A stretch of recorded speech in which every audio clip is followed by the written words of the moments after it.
ಯಾವುದನ್ನೇ observe ಮಾಡಿ ಫ್ರೆಶ್ಶಾಗಿ observe ಮಾಡಿದಾಗ ನಮಗೆ ಅದು ತುಂಬ ಅದ್ಭುತ ಅಂತ ಅನಿಸುತ್ತೆ. ನಾವು ಇಲ್ಲೇ ಕೂತ್ಕೊಂಡು ಒಂದು ಸೆಕೆಂಡಲ್ಲೇ ನಮ್ಮ ಮನಸ್ಸನ್ನು ನಾವು ಎಲ್ಲಿ ಬೇಕಾದರೂ ಅಲ್ಲಿ ಕಳಿಸ್ಬೋದು. ಯೋಚನಾ ಶಕ್ತಿ ಅನ್ನೋದಿರುತ್ತಲ್ವ, ಅದು ಬೇರೆ ಆ್ಯಂಗಲಲ್ಲಿ ನಮ್ಮ ಮೈಂಡು ಯೋಚನೆ ಮಾಡೋಕ್ಕೆ ಶುರು ಮಾಡುತ್ತೆ. ಆವಾಗ ನಮಗೆ ಸತ್ಯ ಏನು ಅಂತ ಗೊತ್ತಾಗುತ್ತೆ.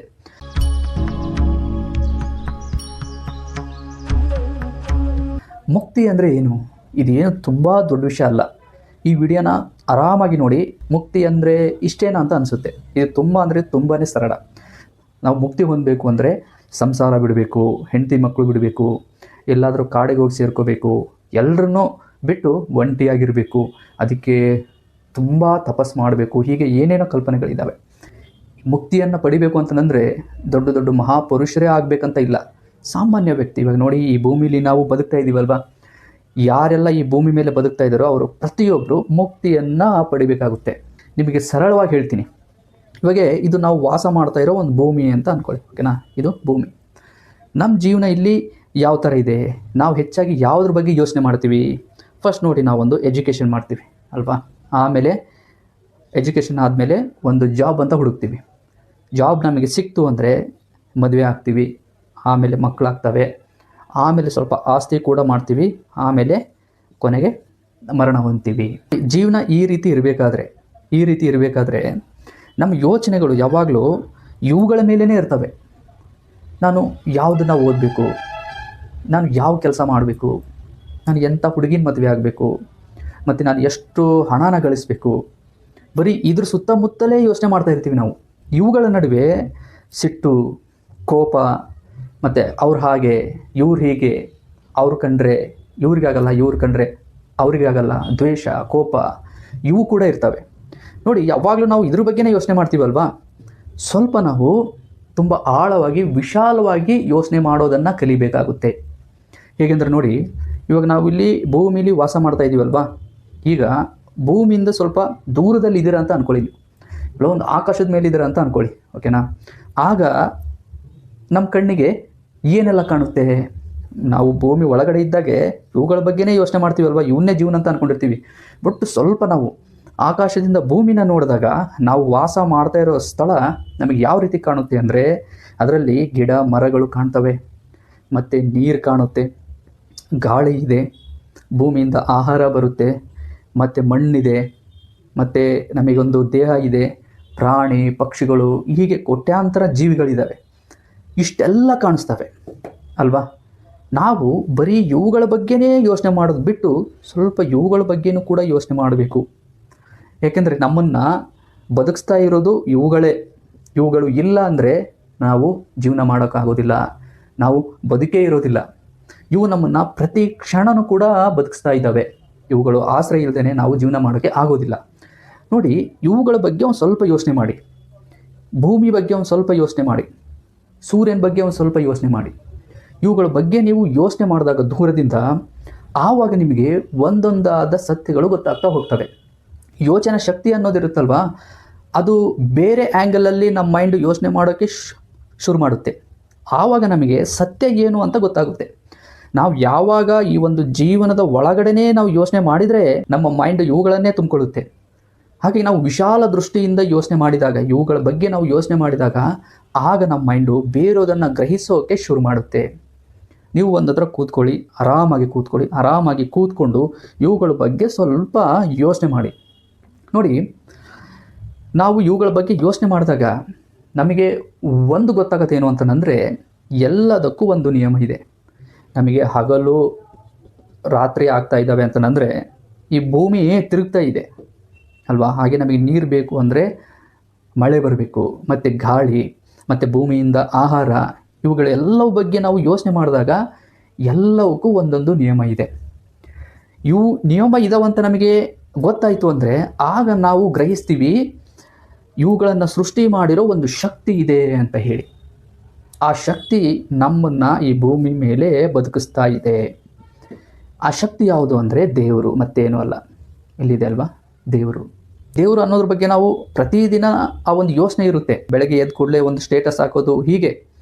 ಯಾಕೆ ಅಂತಂದರೆ ಆ ಒಂದು ಭಕ್ತಿ ನಮ್ಮಲ್ಲಿ ಹುಟ್ಟಿದಾಗಿಂದನೇ ಇದೆ. ಅದು ದೇವರೊಬ್ಬ ಇದ್ದಾನೆ, ನಮ್ಮನ್ನು ಸೃಷ್ಟಿ ಮಾಡಿರೋ ಒಬ್ಬ ದೇವರಿದ್ದಾನೆ ಅನ್ನೋದು ಅದು ನಮಗೆ ಹುಟ್ಟಿದಾಗಿಂದನೇ ಇದೆ ನಮಗೆ. ಹಾಗಾಗಿನೇ ಪ್ರತಿಯೊಬ್ಬರು ಒಂದಲ್ಲ ಒಂದು ರೀತಿಯಲ್ಲಿ ದೇವರ ಮೇಲೆ ನಂಬಿಕೆಯನ್ನು ಇಟ್ಟೇ ಇಡ್ತಾರೆ. ಸೊ ಇವಾಗ ದೇವರು ಇದ್ದಾನೆ ಅನ್ನೋದು ನಮಗೆ ಗೊತ್ತಾಯ್ತಲ್ವಾ, ದೇವರೊಬ್ಬ ಇದ್ದಾನೆ, ಅವನು ಹೇಗಿದ್ದಾನೆ ಅನ್ನೋದು ಗೊತ್ತಾಗಬೇಕು ಅಂದರೆ ನಮಗೆ ದೇವರು ಕಣ್ಣಿಗೆ ಕಾಣೋದಿಲ್ಲ, ಇದು ವಾಸ್ತವ. ಆದರೆ ಅವನನ್ನು ಹೇಗೆ ತಿಳ್ಕೋಬೇಕು ಅಂತಂದರೆ ಈ ಸೃಷ್ಟಿಯನ್ನು ನಾವು ಗಮನಿಸುವುದರ ಮುಖಾಂತರ.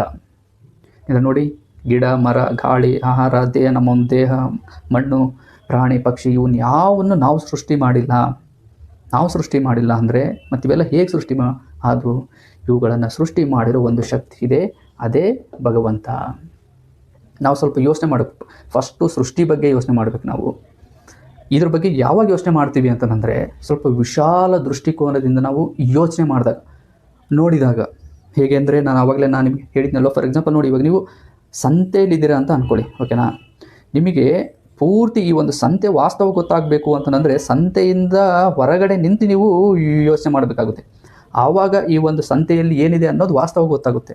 ನೀವು ಸಂತೆ ಒಳಗಡೆ ಇದ್ರಿ ಅಂದರೆ ನೀವು ಅಲ್ಲಿ ಏನಾದ್ರು ಒಂದು ಖರೀದಿ ಮಾಡೋದ್ರಲ್ಲಿ ಬ್ಯುಸಿಯಾಗಿರ್ತೀರ. ಅದೇ ರೀತಿಯಲ್ಲಿ ಇಲ್ಲಿ ಭೂಮಿಯಲ್ಲಿ ಇದ್ದೀವಿ ಅಂತಂದರೆ ನಮಗೆ ಸತ್ಯ ಗೊತ್ತಾಗಬೇಕು ಅಂತಂದರೆ ನಾವು ಭೂಮಿಯಿಂದ ಹೊರಗಡೆ ನಾವು ಯೋಚನೆ ಮಾಡಬೇಕಾಗುತ್ತೆ. ಭೂಮಿಯಿಂದ ಹೊರಗಡೆ ಯೋಚನೆ ಮಾಡೋದು ಅಂತಂದರೆ ನಾವು ಭೂಮಿನೇ ಬಿಟ್ಟು ಹೋಗಬೇಕು ಅಂತಲ್ಲ, ಭೂಮಿ ಒಳಗಡೆ ಇದ್ದೆ. ಅದಕ್ಕೆ ಭಗವಂತ ನಮಗೆ ಮನಸ್ಸನ್ನು ಕೊಟ್ಟಿದ್ದಾನಲ್ವ, ನಾವು ಇಲ್ಲೇ ಕೂತ್ಕೊಂಡು ಒಂದು ಸೆಕೆಂಡಲ್ಲೇ ನಮ್ಮ ಮನಸ್ಸನ್ನು ನಾವು ಎಲ್ಲಿ ಬೇಕಾದರೂ ಅಲ್ಲಿ ಕಳಿಸ್ಬೋದು. ಈ ಒಂದು ಫೆಸಿಲಿಟಿ ಭಗವಂತ ನಮಗೆ ಕೊಟ್ಟಿರಬೇಕಾದ್ರೆ ನಾವು ಇದನ್ನು ಉಪಯೋಗಿಸ್ಬೇಕು. ಯಾವ ರೀತಿ ಉಪಯೋಗಿಸ್ಬೇಕು ಅಂತಂದರೆ, ನಾವು ಎಲ್ಲೇ ಒಂದು ಮನೇಲಿರಲಿ, ಒಂದು ರೂಮಲ್ಲಿರಲಿ, ಕೂತಾಗ ಆರಾಮಾಗಿ ಕೂತ್ಕೊಂಡು ಈ ಒಂದು ಸೃಷ್ಟಿಗಳ ಬಗ್ಗೆ ಯೋಚನೆ ಮಾಡಬೇಕು. ಆಗ ನಮಗೆ ಒಂದು ಸತ್ಯ ಗೊತ್ತಾಗುತ್ತೆ, ನಮ್ಮನ್ನು ಇಲ್ಲಿ ಒಂದು ಶಕ್ತಿ ಬದುಕಿಸ್ತಾ ಇದೆ ಅಂತ ಹೇಳಿ ಸೃಷ್ಟಿ ಬಗ್ಗೆ ಯೋಚನೆ ಮಾಡಿದಾಗ. ಆಮೇಲೆ ನಮಗೆ ಗೊತ್ತಾಗುತ್ತೆ ಇಲ್ಲಿ ಯಾವ ರೀತಿ ಜೀವನ ಮಾಡಬೇಕು ಅಂತ. ನಾವು ಇದನ್ನು ಯೋಚನೆ ಮಾಡಲಿಲ್ಲ ಅಂತಂದರೆ ಬರೀ ನಾವಿಲ್ಲಿ ಈ ಭೂಮಿ ಒಳಗಡೆ ಬರೀ ನಮ್ಮದೊಂದು ಎಜುಕೇಷನ್ನು ಮತ್ತು ಜಾಬು, ಮ್ಯಾರೇಜು, ಹೆಂಡತಿ, ಮಕ್ಕಳು, ಆಸ್ತಿ ಮಾಡೋದು, ಇದರಲ್ಲೇ ಬ್ಯುಸಿ ಆಗ್ತೀವಿ. ಇವು ಬೇಕು, ಬೇಡ ಅಂತನಂತಲ್ಲ, ಇವು ಇರಲೇಬೇಕು. ಇವು ಇದ್ದಾಗಲೇ ನಾವು ಮುಕ್ತಿಯ ಒಂದು ದಾರಿಯನ್ನು ಪಡೆಯೋಕ್ಕೆ ಸಾಧ್ಯ. ಯಾಕಂದರೆ ನಾವು ಇಲ್ಲಿ ಫಸ್ಟ್ ಬದುಕಿರಬೇಕಲ್ವಾ. ನಾವು ಇಲ್ಲಿ ಬದುಕಿರಬೇಕು ಅಂತಂದರೆ ಇವೆಲ್ಲ ನಮಗೆ ಬೇಕೇ ಬೇಕಾಗ್ತವೆ. ಆದರೆ ವಾಸ್ತವ ಏನಂತಂದರೆ ಇವುಗಳೇ ಸತ್ಯ ಅಲ್ಲ. ಇದನ್ನು ನಾವು ಅರ್ಥ ಮಾಡ್ಕೋಬೇಕು. ನೋಡಿ, ಮೊದಲು ಸೃಷ್ಟಿಯನ್ನು ಗಮನಿಸಿದಾಗ ನಮಗೆ ದೇವರು ಯಾರು ಅನ್ನೋದು ಗೊತ್ತಾಗುತ್ತೆ, ಅವನ ಶಕ್ತಿ ಏನು ಅನ್ನೋದು ಗೊತ್ತಾಗುತ್ತೆ, ಅವನೊಂದು ಜ್ಞಾನ ಅನ್ನೋದೇನು ಅಂತ ಗೊತ್ತಾಗುತ್ತೆ. ನೋಡಿ, ದೇವರ ಜ್ಞಾನ ಶಕ್ತಿ ಗೊತ್ತಾಗಬೇಕಂದ್ರೆ ಏನಿಲ್ಲ, ಜಸ್ಟ್ ಅಬ್ಸರ್ವೇಷನ್ ಮಾಡಬೇಕಷ್ಟೇ. ಅಬ್ಸರ್ವ್ ಮಾಡಬೇಕು. ಯಾವುದನ್ನು ಅಬ್ಸರ್ವ್ ಮಾಡಬೇಕು ಅಂತಂದರೆ ಮನುಷ್ಯ ಏನು ಸೃಷ್ಟಿ ಮಾಡಿದ್ದಾನಲ್ವಾ, ಅವು ಅಲ್ಲ. ಅವುಗಳನ್ನು ಬಿಟ್ಟು ನಮ್ಮ ಸುತ್ತಮುತ್ತ ಬೇಕಾದಷ್ಟು ವಸ್ತುಗಳಿದ್ದಾವೆ. ನೋಡಿ, ಸೂರ್ಯನ ನೋಡಿದ್ರೆ ಸುಮ್ಮನೆ ಹಂಗೆ ಅದ್ರ ಬಗ್ಗೆ ಯೋಚನೆ ಮಾಡಿ. ಸೂರ್ಯ ಎಷ್ಟು ಚೆನ್ನಾಗಿ ಬೆಳ್ಕೊಡ್ತಾ ಇದ್ದಾನೆ. ಸೂರ್ಯ ಸ್ವಲ್ಪ ಮುಂದೆ ಬಂದರೆ ನಾವು ಶಾಖಕ್ಕೆ ಸತ್ತು ಹೋಗ್ತೀವಿ. ಏನಾದ್ರು ಹಿಂದೆ ಹೋದರೆ ಬರೀ ನಾವು ಚಳಿಗೆ ಸತ್ತು ಹೋಗ್ತೀವಿ. ಇದು ಯಾವುದನ್ನು ಆಗದೇನೆ ನಮ್ಮ ಜೀವನಕ್ಕೆ ಎಷ್ಟು ಬೇಕೋ ಅಷ್ಟು ಬೆಳಕು ಕೊಡೋ ಥರ ದೇವರು ಸೂರ್ಯನ ಇಟ್ಟಿದ್ದಾನೆ. ಭಗವಂತ ಎಷ್ಟು ಜ್ಞಾನವಂತ, ಮತ್ತು ಆ ಒಂದು ಸೂರ್ಯ ಎಷ್ಟು ದೊಡ್ಡದಿದೆ, ಎಷ್ಟು ಶಕ್ತಿವಂತ ಅವನು. ಅದೇ ರೀತಿಯಲ್ಲಿ ಚಂದ್ರನ ನೋಡಬೇಕು, ಮತ್ತು ನಕ್ಷತ್ರಗಳನ್ನು ನೋಡಬೇಕು, ಆಕಾಶಗಳನ್ನು ನೋಡಬೇಕು. ಏನಾದ್ರು ಒಂದು ಅಬ್ಸರ್ವ್ ನಾವು ಮಾಡ್ತಾ ಇದ್ದೀವಿ ಅಂತಂದರೆ ನಮ್ಮ ಮೈಂಡ್ ಎಂಟಿ ಇರಬೇಕಂದ್ರೆ ನಮ್ಮಲ್ಲಿ ಯಾವುದೇ ರೀತಿಯಾದ ಯೋಚನೆಗಳು ಇರಬಾರ್ದು. ನೋಡಿ, ಇವಾಗ ಅಲ್ಲೊಂದು ಪಕ್ಷಿ ಹಾರಾಡ್ತಾ ಇದೆ, ಅದನ್ನು ನೋಡ್ತಾ ಇದ್ವಿ, ಬಟ್ ನಮ್ಮ ಮೈಂಡ್ ಎಲ್ಲೋ ಇದೆ, ಬೇರೆ ಕಡೆಗಿದೆ, ಏನೋ ಒಂದು ಯೋಚನೆ ಮಾಡ್ತಾ ಇದೆ ಅಂತಂದರೆ ಆ ಒಂದು ಪಕ್ಷಿಯಲ್ಲಿರುವ ವಿಷಯಗಳು ನಮಗೆ ಗೊತ್ತಾಗೋದಿಲ್ಲ. ಹಾಗಾಗಿ ಅಬ್ಸರ್ವ್ ಮಾಡಬೇಕಷ್ಟೇ. ಅಬ್ಸರ್ವೇಷನ್ ಹೇಗೆ ಮಾಡಬೇಕು ಅಂದರೆ ನಮ್ಮ ತಲೆಯಲ್ಲಿ ಏನಿರಬಾರ್ದು ಆ ರೀತಿಯಲ್ಲಿ ಈ ನೀರು, ಗಾಳಿ, ಆಹಾರ ಇವುಗಳನ್ನೆಲ್ಲ ಅಬ್ಸರ್ವ್ ಮಾಡಿದಾಗ ಭಗವಂತನ ಜ್ಞಾನ ಮತ್ತು ಶಕ್ತಿ ನಮಗೆ ಗೊತ್ತಾಗುತ್ತೆ. ಅವನ ಕಣ್ಣಿಗೆ ಕಾಣಲಿಲ್ಲ ಅಂದರೂ ಅವನು ಎಷ್ಟು ದೊಡ್ಡವನು, ಎಷ್ಟು ಜ್ಞಾನವಂತ, ಅವನು ಎಷ್ಟು ಅನಂತ ಅನ್ನೋದು ನಮಗೆ ಗೊತ್ತಾಗುತ್ತೆ. ನೋಡಿ, ನೆಕ್ಸ್ಟು ಈ ಸೃಷ್ಟಿ ಬಗ್ಗೆ ಯೋಚನೆ ಮಾಡಿದ್ವಾ, ದೇವರು ಯಾರು ಅನ್ನೋದು ಗೊತ್ತಾಯ್ತಾ. ಇವಾಗ ನೆಕ್ಸ್ಟು ಜೀವನ. ನೋಡಿ, ಪ್ರತಿಯೊಬ್ಬರಲ್ಲಿ ಒಳ್ಳೆಯದನ್ನು ಮಾಡಬೇಕು ಅನ್ನೋದು ಇರುತ್ತೆ. ಇವಾಗ ನಾವು ಯಾರಾದರೂ ಒಳ್ಳೆಯದನ್ನು ಮಾಡಿದರೆ ನಾವು ಅಯ್ಯೋ ಎಷ್ಟು ಒಳ್ಳೆ ಕೆಲಸ ಮಾಡಿದ್ರು ಅವರು ತುಂಬ ಪುಣ್ಯವಂತರು ಅಂತ ಹೇಳ್ತೀನಿ. ಅದೇ ಯಾರಾದರೂ ಒಬ್ಬರಿಗೆ ಕೆಟ್ಟದನ್ನು ಮಾಡಿದರು ಅಂದರೆ ಆ ಥರ ಮಾಡಬಾರ್ದಿತ್ತು ಅವರು ಅಂತ ಹೇಳ್ತಾ ಇರ್ತೀವಲ್ವಾ. ಸೊ ನೋಡಿ, ಹುಟ್ಟಿದಾಗಿಂದನೇ ಭಗವಂತ ನಮ್ಮಲ್ಲಿ ಒಂದು ಒಳ್ಳೆ ನೇಚರ್ ಇಟ್ಟಿದ್ದಾನೆ. ನಮ್ಮಲ್ಲಿ ಪ್ರೀತಿ ಇದೆ, ಮತ್ತು ಕರುಣೆ ಇದೆ, ಮತ್ತು ಆಮೇಲೆ ನ್ಯಾಯವಾಗಿರಬೇಕು ಅನ್ನೋದಿದೆ. ಇದೆಲ್ಲ ಇದೆ ಅಂತಂದರೆ ನಾವು ಈ ಒಂದು ಭೂಮಿ ಮೇಲೆ ನ್ಯಾಯವಾಗಿ, ಪ್ರೀತಿಯಿಂದ, ಕರುಣೆಯಿಂದ ಬದುಕಬೇಕಾಗುತ್ತೆ. ಇದನ್ನೇನಾದ್ರು ದಾಟಿ ನಾವಿಲ್ಲಿ ಬದುಕ್ತಾ ಇದ್ದೀವಿ, ಒಬ್ಬರಿಗೆ ಮೋಸ ಮಾಡ್ತಾ ಇದ್ದೀವಿ, ಅನ್ಯಾಯ ಮಾಡ್ತಾ ಇದ್ದೀವಿ, ಅವರನ್ನು ದ್ವೇಷ ಮಾಡ್ತಾ ಇದ್ದೀವಿ ಅಂತಂದರೆ ನಮಗೆ ಸತ್ಯ ಗೊತ್ತಿಲ್ಲ ಅಂತ ಅರ್ಥ. ಯಾವಾಗ ನಾವು ಸೃಷ್ಟಿಯನ್ನು ಅಬ್ಸರ್ವ್ ಮಾಡಿ ಭಗವಂತನ ಜ್ಞಾನ ಮತ್ತು ಶಕ್ತಿಯನ್ನು ತಿಳ್ಕೊಂಡಾದ್ಮೇಲೆ ನಮಗೆ ಜೀವನ ಏನು ಅನ್ನೋದು ಗೊತ್ತಾಗುತ್ತೆ. ಅಂದರೆ ಜೀವನ ಅನ್ನೋದು ಕ್ಷಣಿಕ, ನಾವಿಲ್ಲಿ ಯಾವ ಥರ ಬದುಕಬೇಕು ಅನ್ನೋದು ಗೊತ್ತಾಗುತ್ತೆ, ಯಾವ ರೀತಿಯಲ್ಲಿ ಬದುಕಬೇಕು, ನಾವಿಲ್ಲಿ ಪ್ರೀತಿ ಕರುಣೆ ನ್ಯಾಯದಿಂದ ಬದುಕಬೇಕಾಗುತ್ತೆ. ನೋಡಿ, ಈ ಒಂದು ಸತ್ಯ ಏನು ಮಾಡುತ್ತೆ ಅಂದರೆ ನಮ್ಮಲ್ಲಿರುವ ಅನೇಕ ದುರಾಸೆಗಳನ್ನು ಮತ್ತು ಮೋಹಗಳನ್ನು ದೂರ ಮಾಡುತ್ತೆ.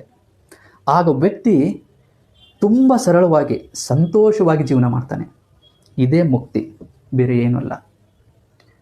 ದುಃಖ, ಸಣ್ಣ ಪುಟ್ಟ ದುಃಖ ಇವು ಏನೇ ಇದ್ರೂ ಅವನಿಗೆ ಗೊತ್ತಾಗುತ್ತೆ ಜೀವನ ಅನ್ನೋದು ಕ್ಷಣಿಕ. ನಾನು ಯಾರನ್ನೂ ದ್ವೇಷಿಸಬಾರ್ದು, ನನಗೆ ಅತಿ ಆಸೆ ಇರಬಾರ್ದು, ದುರಾಸೆ ಇರಬಾರ್ದು. ಭಗವಂತ ಒಂದು ಜೀವನ ಕೊಟ್ಟಿದ್ದಾನೆ, ಮನುಷ್ಯನ ಒಂದು ಜನ್ಮ ಕೊಟ್ಟಿದ್ದಾನೆ, ನಾನು ಆ ಪ್ರಕಾರ ಬದುಕಬೇಕು. ಈ ಒಂದು ಸತ್ಯ ಗೊತ್ತಾಗುತ್ತೆ. ಆಗ ಅವನ ಮನಸ್ಸಿಗೆ ಒಂದು ಅದ್ಭುತವಾದ ಶಾಂತಿ ಸಿಗುತ್ತೆ. ಇದೇ ಮುಕ್ತಿ.